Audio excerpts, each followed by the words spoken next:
So I was lucky enough to see Paul McCartney in concert last night.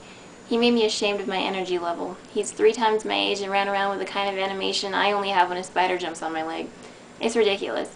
I mean, my lethargy might have to do with the fact that I sit on my butt and make video blogs too often, but I'm 23.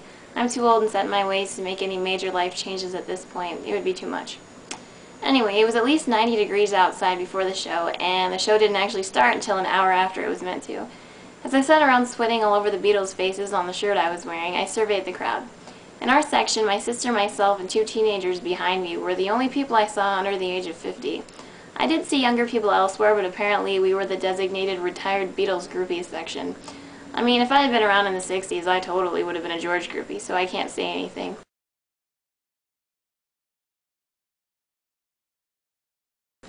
Oh, and here comes an inside Beatles joke. Are you ready? He had me at fiendish thingy. If you don't understand, you haven't seen the movie Help, which is sad because A, it's a travesty that it didn't win any Oscars, and B, you don't know that curling can be a very dangerous sport. Stay away from the Alps until you have educated yourself with this film.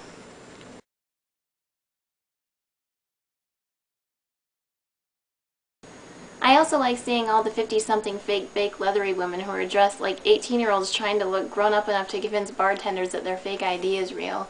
You know they do this for the benefit of Paul. They think they can catch his eye. Considering most of these women were ludicrously far away from the stage, Paul would probably just wonder why an orange with a wig was at his concert if he saw them. I don't even dress like that when I go out, and I'm age appropriate for that attire. You know bar hopping in sweatpants is going to come into style one of these days, and then you will stop judging me. Anyway, the only other thing I really noticed about the crowd was the fact that too many people were sitting down once the concert began. If I can go to a John Mayer concert and see the entire crowd on their feet, freaking the heck out, how is that not happening at a Paul McCartney concert? Come on, people, this is the cute Beatle, the man who penned Wild Honey Pie and who has been charming the poodle skirts off the girls for over 50 years. There's no excuse. At least the girls who screamed so loudly at Beatles concerts that no one could hear anything were enthusiastic. I still would have punched them for not adequately shutting it when the Beatles were singing, but it would have been with partial respect. Anyway, when Paul finally came out, I immediately swooned. I may have been partially affected by the beginning stages of heat stroke, but whatever.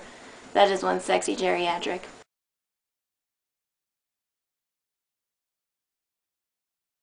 He needs to join my old man rocker harem immediately, and he needs to bring Ringo. Things got especially scintillating when Paul said he was taking his jacket off earlier than usual because it was so hot. Then he hinted at maybe taking off more, and I think 300 poodle skirts simultaneously dropped. Do people still wear poodle skirts in 2010? Probably not, but you get my point. Unfortunately, he was just teasing us, and we didn't get an entirely different kind of show. This was sad for old man perverts like me.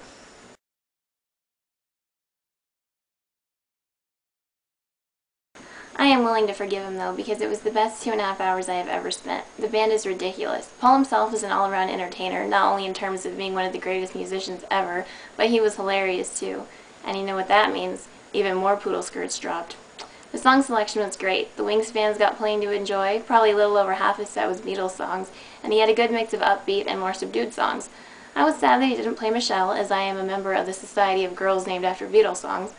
But playing something with an ukulele made me happy, as I grew up in Hawaii and was forced to learn to play the worst songs ever on it in 4th grade music class. If we had learned to play Beatles songs, I might have done more than secretly imagining breaking my ukulele over the teacher's head. And for those not from Hawaii, it is pronounced ukulele, not ukulele. Paul did play with the heartstrings too, with things like playing Something and talking about George. I know when he said, "Let's hear it for George," my mom and I were immediately on our tiptoes, cheering like crazy people. Unfortunately, not everyone realizes the amazingness of George, so when he said the same thing about John, that got more cheers. He talked about writing a particular song for Linda, and people were cheering for her too. I'm not gonna lie, sometimes I have emotions over things other than someone finishing my peanut butter, and I teared up at all 3 points. I almost got teary-eyed just having the opportunity to see him too. I don't think there are any words to describe how amazingly talented this guy is, and there's just something immensely adorable and lovable about him. When he goes from songs like Jet to Helter Skelter to Hey Jude to Drive My Car, it's just crazy to think that one guy wrote all these awesome songs with such different styles. The man has been producing some of the greatest music to ever grace our ears for 50 years now, and he still got it. I have to say, I have had a long-standing dream to hug Ringo one day, as he and George have always been my favorite Beatles, although I do love Paul and John immensely too, and would probably name any future children Lennon or McCartney. But I love Ringo. He was the sexiest cave person since Raquel Welch. If you haven't seen Caveman, do it.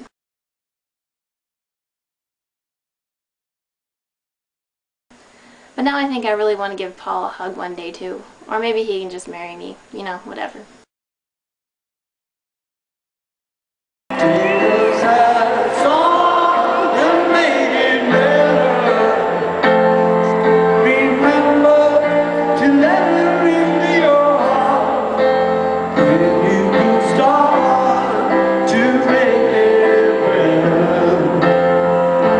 Hey